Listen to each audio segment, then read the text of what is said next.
Hidup Fadil Rahmi. Assalamualaikum warahmatullahi wabarakatuh. Kami sedang berada di Kota Perjuangan, Biren.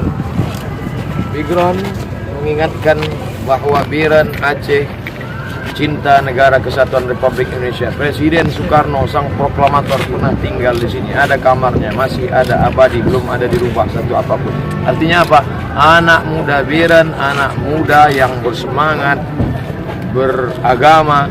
Kenapa? Karena ulama-ulama juga berasal dari kota Biren.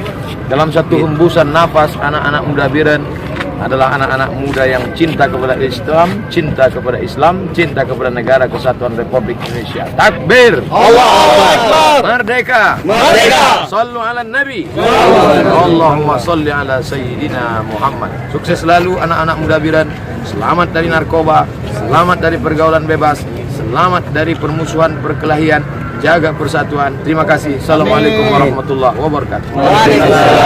Hidup Fadil Rahmi. Hidup.